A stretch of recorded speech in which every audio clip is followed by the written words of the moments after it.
क्या आपको पता है कि इंडिया में 82% ऑफ द कोल प्रोडक्शन सिर्फ एक ही कंपनी करती है, जिस कंपनी का नाम है कोल इंडिया लिमिटेड। क्या आपको पता है कि इंडिया में 77% ऑफ द सिगरेट सेल्स है वो सिर्फ एक कंपनी करती है, वो है आईटीसी लिमिटेड। क्या आपको पता है कि इंडिया में एक ऐसी कंपनी है जिसके पास 96% ऑफ मार्केट शेयर्स है सीरियल इस प्रोडक्ट्स में, जो है नेस्ले इंडिया। और क्या आप ऐसे ही मोनोपोली स्टॉक्स में इन्वेस्ट करना चाहते हैं और सीखना चाहते हैं कि कैसे मोनोपोली स्टॉक्स में इन्वेस्ट करके हम अच्छे रिटर्न्स कमा पाए? तो दोस्तों, मैं शुभम आपका स्वागत करता हूं मेरे यूट्यूब चैनल पे, जिसका नाम है स्टॉक मार्केट गुरुकुल। चलिए अब स्क्रीन पे चलते हैं और देखते हैं कि किस तरह से हम मोनोपोली स्टॉक्स में इन्वेस्ट कर सकते हैं और अच्छे रिटर्न्स कमा सकते हैं। देखिए, पहले हमें इसके लिए समझना होगा कि मोनोपोली स्टॉक्स क्या होते हैं। तो मोनोपोली स्टॉक्स की सबसे बड़ी खासियत होती है कि वो उनके पास में मार्केट का डोमिनेंट पोजीशन होता है। मोनोपोली स्टॉक्स की दूसरी खासियत ये होती है कि उनके पास कॉम्पिटिटिव एडवांटेज होता है। मोनोपोली स्टॉक्स एक काफ़ी लार्ज मार्केट को कंट्रोल करते हैं और काफ़ी हाई प्रॉफिट मार्जिन मेंटेन करते हैं। अब हम देखते हैं कि किस तरह से कोई कंपनी एक मार्केट में, जो फ्री मार्केट है, उसमें किस तरह से एक मोनोपोली इस्टेब्लिश कर सकती है। उसके कुछ तरीके होते हैं। जैसे पहला है कि वो कोई इनोवेटिव प्रोडक्ट बना सकती है, ऐसा प्रोडक्ट जो किसी की और कंपनी के पास में ना हो और सिर्फ उसी कंपनी के पास हो और बाकी कंपनीज उस तरह के प्रोडक्ट्स बनाने में असफल रहते हो। दूसरा है ऑब्टेनिंग पेटेंट्स। हमने काफ़ी बार फार्मा कंपनीज में देखा है कि वो कोई नई दवाई बनाते हैं और उसका पेटेंट्स ले लेते हैं और उस पेटेंट्स को 20 साल तक चलाते हैं और दवाई के दाम काफ़ी हाई रखते हैं।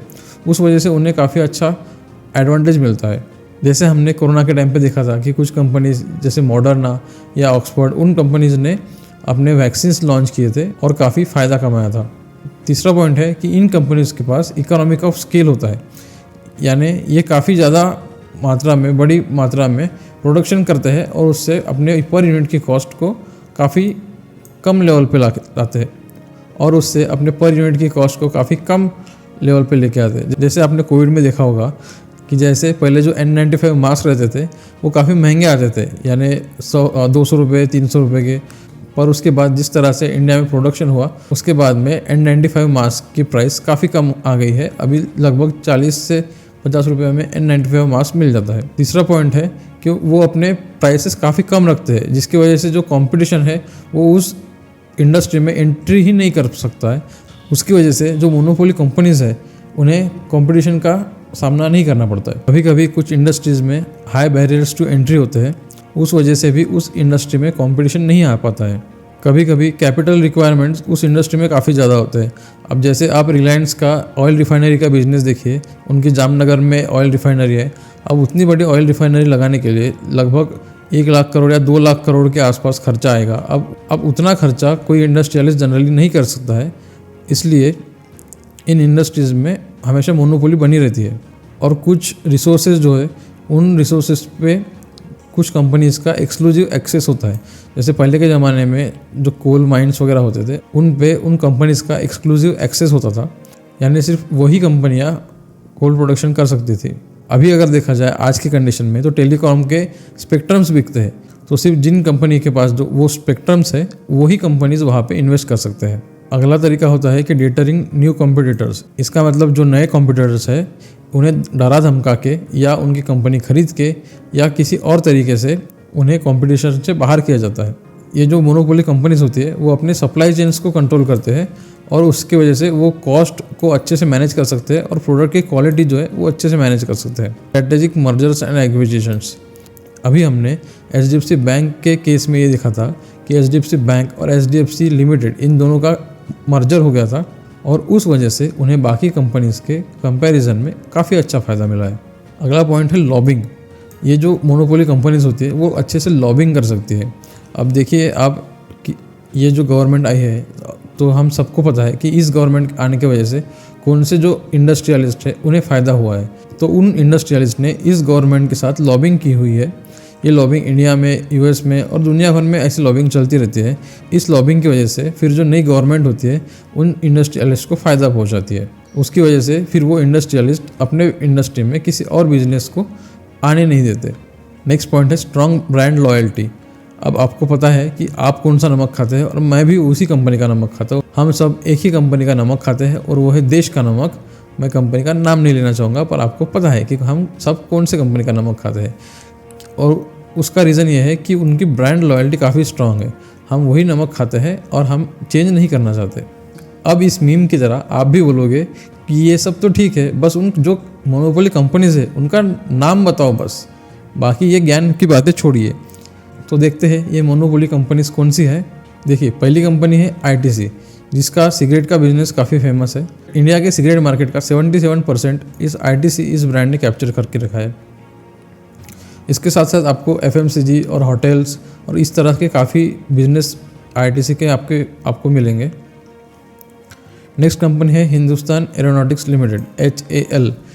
भारत में जो हवाई जहाज़ है वो बनाने का काम इस कंपनी के पास है। तो इस कंपनी की एयर डिफेंस मैन्युफैक्चरिंग में 100% मोनोपोली है। नेक्स्ट कंपनी है कोल इंडिया लिमिटेड, इसका 82% कोल प्रोडक्शन में मोनोपोली है। अगली कंपनी है हिंदुस्तान जिंक लिमिटेड, इसका 78% जिंक इंडस्ट्री में मोनोपोली है। नेक्स्ट कंपनी है नेस्ले इंडिया लिमिटेड, इसका 96% शेयर है सीरियल इंडस्ट्री में। और इस कंपनी का और भी प्रोडक्ट्स काफ़ी फेमस है, जैसे आपने मैगी खाया होगा, जैसे आपने किटकैट खाया होगा, वो सब नेस्ले कंपनी बनाती है। और जो बेबी मिल्क जो प्रोडक्ट होता है वो भी नेस्ले कंपनी बनाती है, उसमें भी इसकी मोनोपोली है। नेक्स्ट कंपनी है पीडिलाइट इंडस्ट्रीज लिमिटेड, इसका 70% शेयर है एडेसिव्स में, यानी जो फेविकॉल होता है, फेविस्टिक है या फेविक्विक है, ये पीडिलाइट इंडस्ट्री बनाती है। आप भी बताइए आप कौन से कंपनी का एडेसिव यूज़ करते हैं, आप कमेंट कीजिए। जनरली मुझे लगता है कि हम सभी फेविकॉल ही यूज़ करते हैं या फेविस्टिक या फेविक्विक ही यूज़ करते हैं। नेक्स्ट कंपनी है भारत हेवी इलेक्ट्रिकल्स लिमिटेड, इसका 67% पावर इक्विपमेंट सेक्टर में मोनोपोली है।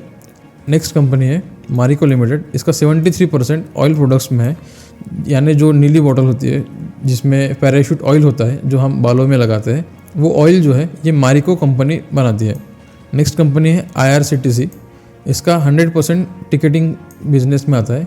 ये IRCTC जो है ये इंडियन रेल का सब्सिडियरी है, तो इंडियन रेल के जितने भी टिकट्स है वो IRCTC के प्लेटफॉर्म के थ्रू ही हम कर सकते हैं, इसलिए यहाँ पे 100% इनका बिजनेस है। नेक्स्ट कंपनी है कंटेनर कॉरपोरेशन ऑफ इंडिया, तो जो कार्गो कैरियर्स होते हैं उसका 68% इस कंपनी ने कैप्चर करके रखा है। आपने जो पानी पे चलने वाले बड़े बड़े जहाज़ देखे होंगे, उस पर जो कंटेनर्स होते हैं उसमें से इंडिया में बनने वाले 68% कंटेनर्स ये कंपनी बनाती है। अगली कंपनी है कैम्प्स, जो म्यूचुअल फंड इंडस्ट्री है, उसमें जो KYC वगैरह प्रोसेस होती है वो प्रोसेस में इसका 70% हिस्सेदारी है। अगली कंपनी है प्राज इंडस्ट्रीज लिमिटेड, जो इंडिया की इथेनॉल प्लांट की इंडस्ट्री है उसका 60% इस प्राज इंडस्ट्री ने कैप्चर करके रखा हुआ है।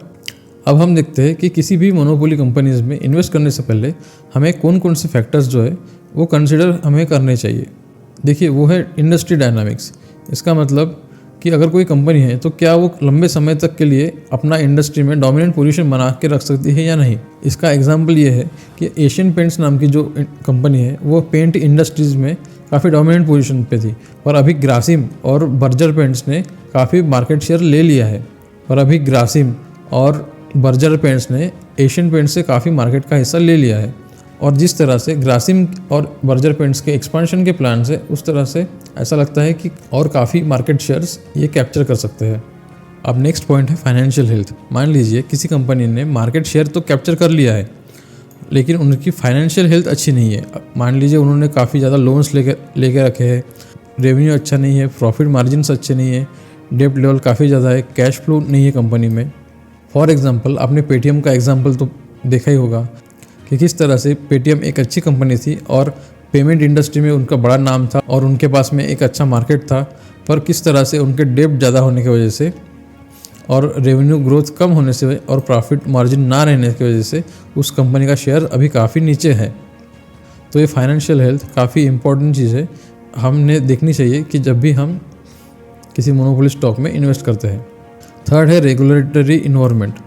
हमारे जो रेगुलेटर्स होते हैं उनके कुछ डिसीजन की वजह से हमारे कंपनीज में काफ़ी अफेक्ट पड़ सकता है। जैसे आपने कुछ समय से देखा होगा कि इंडियन स्टॉक मार्केट में रिटेल का पार्टिसिपेशन काफ़ी ज़्यादा बढ़ गया है और इंडियन एक्सचेंजेस ने लगभग अभी डेली एक्सपायरीज लाना स्टार्ट कर दिया है। तो उस वजह से पिछले कुछ महीनों से जो स्टॉक ब्रोकिंग कंपनीज है उनका प्रॉफिट काफ़ी ज़्यादा बढ़ गया था। पर अभी सेबी के रेगुलेशन की वजह से सेबी ने एक नया रूल लाया है, जिसकी वजह से सिर्फ एक हफ्ते में एक एक्सचेंज में एक ही एक्सपायरी हो सकती है। तो ज़्यादा से ज़्यादा अभी NSE की एक एक्सपायरी और BSE की एक एक्सपायरी हो सकती है। उस वजह से अभी पिछले कुछ दिनों में जो स्टॉक्स के ऐप है जैसे 5 पैसा और जो एंजल वन है जो लिस्टेड है, उनका स्टॉक काफ़ी गिर गया है। लगभग 10 और 15% की करेक्शन उन स्टॉक्स में आई है। तो ये दिक्कत होती है हमारे रेगुलेटरी एनवायरनमेंट चेंज होने की वजह से। नेक्स्ट फैक्टर है कॉम्पिटिटिव एडवांटेजेस। कुछ कंपनीज के पास कुछ टेक्नोलॉजी होती है, कोई स्ट्रॉन्ग ब्रांड होता है और कुछ एक्सक्लूसिव लाइसेंसेस होते हैं। इनका हमें ध्यान रखना चाहिए किसी भी कंपनी में इन्वेस्ट करने से पहले। नेक्स्ट फैक्टर है ग्रोथ पोटेंशियल। ठीक है, किसी कंपनी ने इंडिया में मार्केट कैप्चर किया है और अभी वो मार्केट में डोमिनेंट पोजीशन पे है, उनके पास मार्केट का 70-80% शेयर है, पर क्या अभी वहाँ से उस कंपनी में ग्रोथ हो सकती है या नहीं, ये काफ़ी बड़ा फैक्टर होता है किसी भी स्टॉक में ग्रोथ मिलने के लिए। क्या कोई स्टॉक इनोवेशन कर सकता है या नहीं, ये भी बड़ा फैक्टर होता है उस कंपनी में इन्वेस्ट करने से पहले। अब हम देखते हैं किसी मोनोपोली स्टॉक में इन्वेस्ट करने का हमें क्या बेनिफिट मिल सकता है। तो उसके सिंपल बेनिफिट्स है कि उसका रेवेन्यू स्ट्रीम्स काफ़ी स्टेबल रहता है, क्योंकि उनका कोई कंपटीशन ना होने की वजह से उनके प्रॉफिट मार्जिन्स काफ़ी अच्छे रहते हैं, इसलिए उनका रेवेन्यू स्ट्रीम काफ़ी स्टेबल रहता है। उनके हाई प्रॉफिट मार्जिन्स रहते हैं क्योंकि उनके पास कोई कंपटीशन नहीं है, तो वो अपने हिसाब से प्राइसेस सेट कर सकते हैं। उनके पास स्ट्रॉन्ग कॉम्पिटिटिव एडवांटेज होता है, उनके पास अच्छी टेक्नोलॉजी, उनका सिग्निफिकेंट मार्केट शेयर और रेगुलेटरी सपोर्ट होता है। इनके पास कंपटीशन कम होने की वजह से वो अपना फोकस पूरा ग्रोथ और इनोवेशन पे लगा सकते हैं और उनके पास कॉम्पीट करने का कांस्टेंट प्रेशर नहीं होता है। इसकी वजह से अच्छा बिजनेस बन सकता है जो लॉन्ग टर्म के लिए सस्टेनेबल हो। इनके पास इकोनॉमिक मोट होती है। ये मोट आपने शब्द काफ़ी बार सुना होगा, ये आजकल काफ़ी चर्चा का शब्द है। इसका मतलब होता है कि किसी बिजनेस की एबिलिटी जो कॉम्पिटिटिव एडवांटेज मेंटेन कर सकती है for longer period of time. इसका मतलब होता है कि कोई बिजनेस लंबे समय तक एक कॉम्पिटिटिव एडवांटेज बना के रख सकता है और अपने प्रॉफिट्स और अपने मार्केट शेयर को प्रोटेक्ट कर सकता है।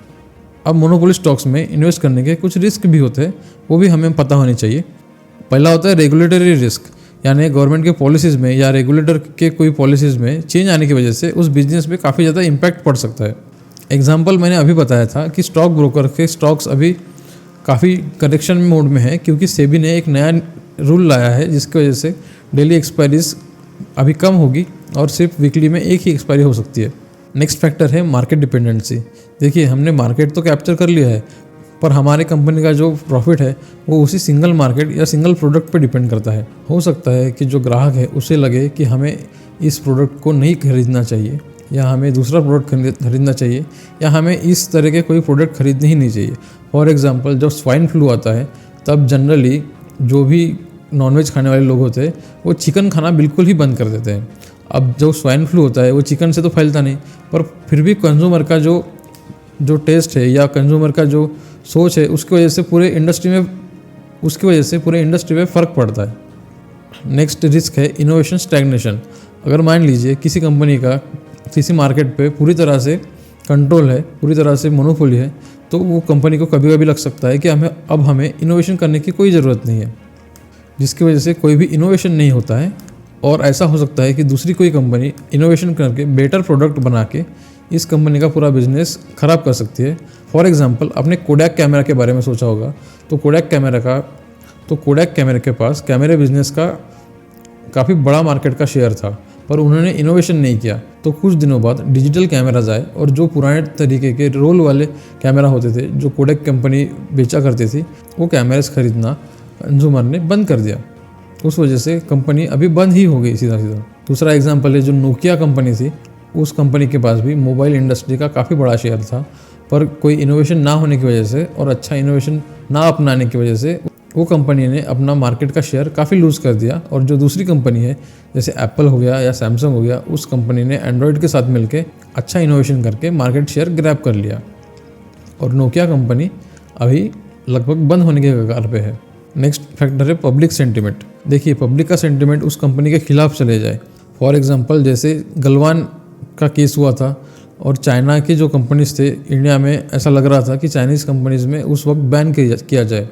तो कुछ महीनों तक चाइनीज़ कंपनीज के जो प्रोडक्ट्स थे उनके सेलिंग में काफ़ी ज़्यादा गिरावट आ चुकी थी। अगली रिस्क है इकोनॉमिक डाउनटर्न्स। जैसे 2008 में मंदी आई थी, 2020 में कोरोना के टाइम पे मंदी आई थी। ऐसे वक्त पे कंज्यूमर का जो स्पेंडिंग पावर है वो काफ़ी कम हो जाता है और उस वक्त अगर कंज्यूमर चाहे भी तो भी वो प्रोडक्ट नहीं खरीद सकता है। इस वजह से कंपनीज को काफ़ी नुकसान हो सकता है। मान लीजिए कंपनी के पास काफ़ी अच्छा मार्केट शेयर है, लेकिन फिर भी कंज्यूमर के ना खरीदने की वजह से, क्योंकि फिलहाल इकोनॉमिक डाउनटर्न चल रहा है, इसकी वजह से कंपनी को काफ़ी नुकसान हो सकता है। तो पूरी एनालिसिस करने के बाद हम देखते हैं कि हमें क्या इन मोनोपोली स्टॉक्स और बिजनेस में इन्वेस्ट करना चाहिए या नहीं करना चाहिए, और किस तरह के जो इन्वेस्टर्स होते हैं उन्होंने इन स्टॉक्स में इन्वेस्ट करना चाहिए। तो पहला कैटेगरी है रिस्क एवर्स इन्वेस्टर्स। ऐसे लोग जो स्टेबल और प्रेडिक्टेबल रिटर्न चाहते हैं वो लोग इन कंपनीज में इन्वेस्ट कर सकते हैं। दूसरी कैटेगरी है लॉन्ग टर्म इन्वेस्टर। इन लोगों को मोनोपोली कंपनीज जो स्टेबिलिटी और ग्रोथ देती है उससे फ़ायदा हो सकता है। तीसरा है इनकम फोकस्ड इन्वेस्टर, क्योंकि ये जो मोनोपोली बिजनेस होते हैं इनका कैश फ्लो काफ़ी अच्छा होता है, उसकी वजह से कंसिस्टेंट डिविडेंड वो लोग दे सकते हैं, उससे जो इनकम फोकस इन्वेस्टर है उनका फ़ायदा हो सकता है। नेक्स्ट है डाइवर्सिफाइड पोर्टफोलियो सीकर्स। जो लोग किसी ग्रोथ कंपनीज में इन्वेस्ट करते हैं और जहाँ पे रिस्क काफ़ी ज़्यादा होती है, वो लोग अपनी रिस्क बैलेंस करने के लिए भी इन मोनोपोली बिजनेस में इन्वेस्ट कर सकते हैं। नेक्स्ट है स्ट्रेटेजिक इन्वेस्टर्स। ऐसे इन्वेस्टर जिन्हें रेगुलेटरी फ्रेमवर्क के बारे में पहले से पता होता है या पहले से कुछ अंदाज़ा होता है, वो लोग ऐसे स्टॉक्स में इन्वेस्ट कर सकते हैं। जैसे फॉर एग्जांपल जिन लोगों को पता था 2014 से पहले कि ये गवर्नमेंट आ सकती है, उन लोगों ने ए नाम के स्टॉक्स में काफ़ी इन्वेस्ट किया था और आपको पता है कि वो स्टॉक्स काफ़ी ऊपर गए थे। तो ये जो मोनोपोली स्टॉक्स है ये हमें स्टेबिलिटी और अच्छे रिटर्न्स दे सकते हैं अगर हम अच्छी financial health, barrier to entry और फेवरेबल और अच्छे रेगुलेटरी एनवायरनमेंट ये सब ध्यान में रख के कंपनियों में इन्वेस्ट करते हैं, तो हमें कंसिस्टेंट रेवेन्यू स्ट्रीम्स और कैपिटल एप्रिसिएशन का फ़ायदा होता है। तो मुझे उम्मीद है कि आपको इस वीडियो से फ़ायदा हुआ होगा और आपको ये वीडियो समझ आ गया होगा। तो हो सकता है कि मेरे कुछ टॉपिक्स या पॉइंट्स आपको समझ नहीं आए होंगे, तो आप नीचे कमेंट्स ज़रूर कीजिए। और आपको अगर वीडियो अच्छा लगा है तो लाइक, शेयर और सब्सक्राइब करना ना भूलिए। ये वीडियो देखने के लिए धन्यवाद। Thank you.